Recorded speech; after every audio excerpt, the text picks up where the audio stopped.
Hello, my name is Santino Koza, and I'm one of the scientists on our research team at Applied Research Associates, and I'm really excited to provide an introduction to our hearing protection selection tool. Jumping right into it, there's hazardous noise everywhere, and that is only going to increase. But the good news is, awareness of this hazardous noise is increasing too. Unfortunately, though, even with all this awareness, there are limited tools available for people to take action and protect themselves. And the tools that do exist aren't designed for use by the general public. Most require specialized knowledge, expensive equipment, and what we love to call professional judgment. The easiest thing for people to do is cover their ears with earplugs or earmuffs. And that brings us to the next challenge. Even when people do try to protect themselves, the process of choosing and using hearing protection is not easy.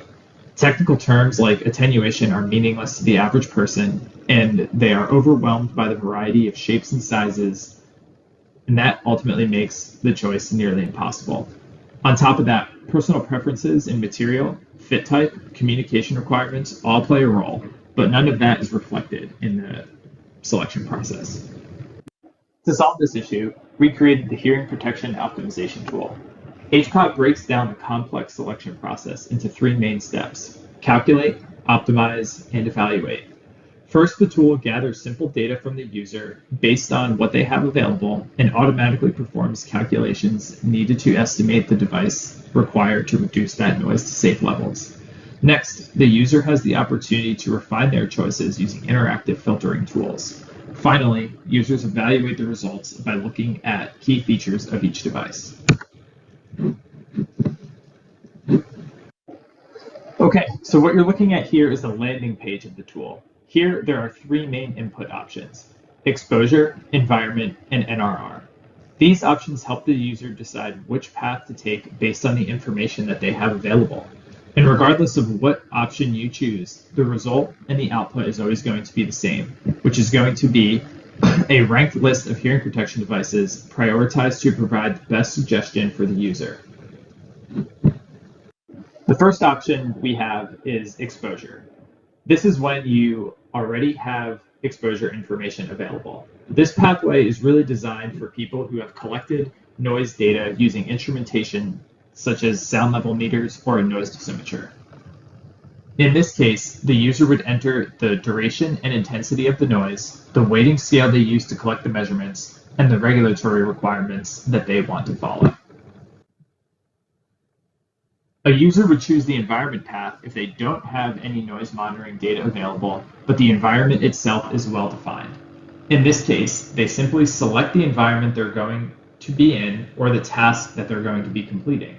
From there, they enter the amount of time that they'll be in that environment and the regulatory requirement that they want to follow. Lastly, for users who may be instructed to use a device with a specific noise reduction rating, there is an NRR option. In this option, the user simply enters the NRR value they've been told to follow, and the tool will generate a list of devices that meet that requirement.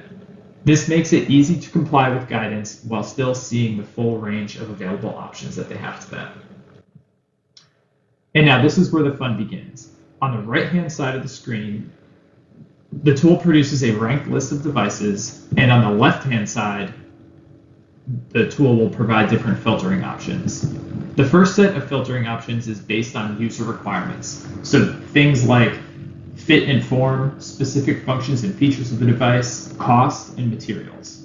The user will simply select the options that they want, and the ranked list on the right-hand side will automatically update to reflect those choices, filtering out the devices that don't match.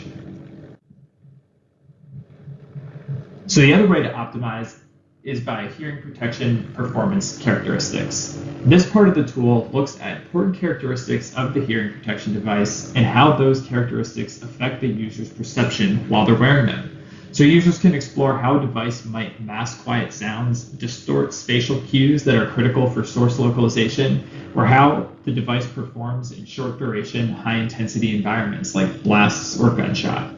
It also considers frequency-dependent attenuation and showing how a device might distort certain frequencies, sometimes making speech more intelligible or other times reducing the communication clarity. All of these complex ideas aren't really important to the user to understand. If the user wants more of a characteristic, all they have to do is slide that slider you see to the right. And if they want less, they just have to slide it to the left. And once again, that ranked list of devices will update in real time to reflect those choices. So after the optimization step, the user moves into evaluation. At this stage, they review the ranked list of candidate hearing protection devices and select the one that best fits their needs. The tool provides clear visuals showing how closely each device matches the user's desired criteria, along with values that estimate what their actual exposure is while they're going to be using that device. So this way, the user not only sees the options, but also understands the impact of the choice that they're making. Finally, if a user finds themselves deciding between 2 or 3 different devices, the tool even provides a side-by-side comparison feature. This allows them to directly evaluate how each option aligns with their desired criteria, looking at different performance values and exposure estimates and key characteristics in parallel. There are some other additional features that I want to quickly highlight. We built in a training module for people to learn about the process and how to use the tool. And for those wondering where the device data comes from, we've included an administrator section that allows authorized users to add their own devices to the database. These features all make the tool flexible, easy to learn, and adaptable to new devices as they become available. We can already see how this tool could extend far beyond the Department of Defense, reaching industries and even the general public. Ultimately, the tool gives easy-to-use solutions to protect themselves from hazards and safeguard their health while still doing their job and living their lives.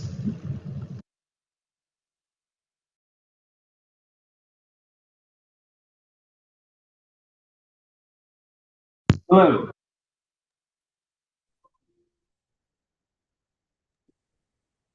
All right. So now we are going to take questions for Santino Koza. And I will follow you. All right. All right. Thanks so much, Santino. It was really interesting to hear about this research. I think what everyone is wondering, and it's the first question in our Q&A, is when will this be released or when it will be accessible to um, the general public?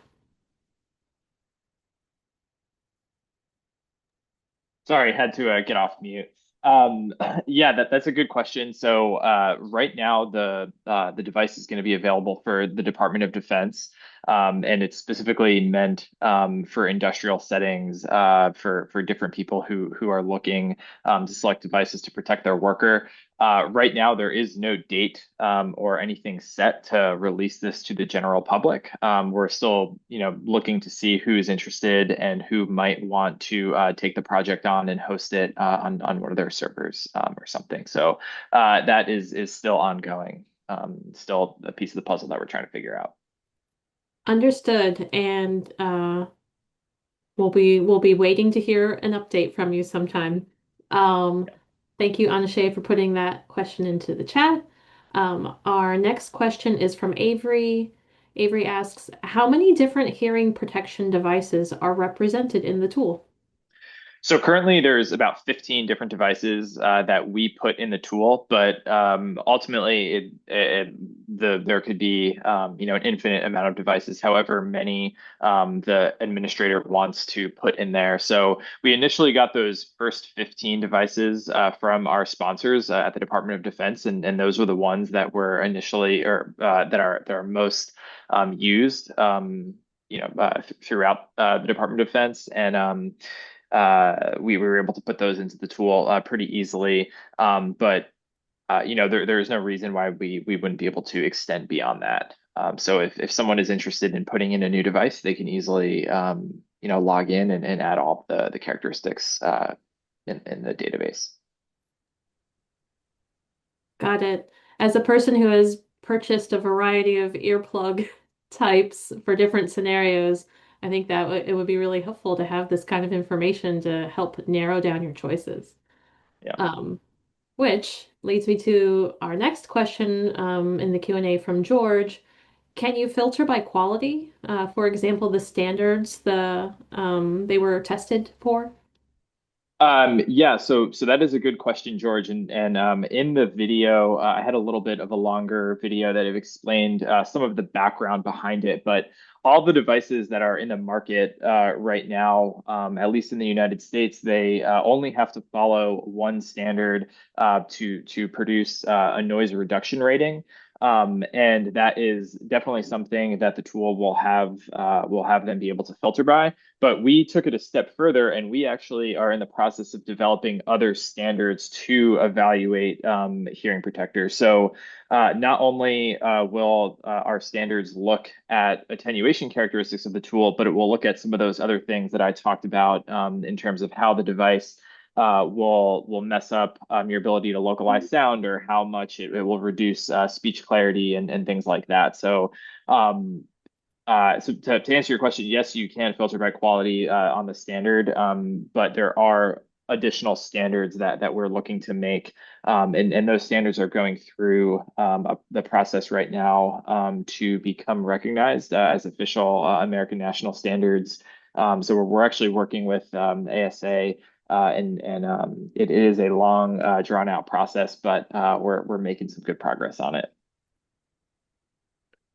All right, well, thank you so much, Santino, and good luck with that process. We'll look forward to hearing how this turns out.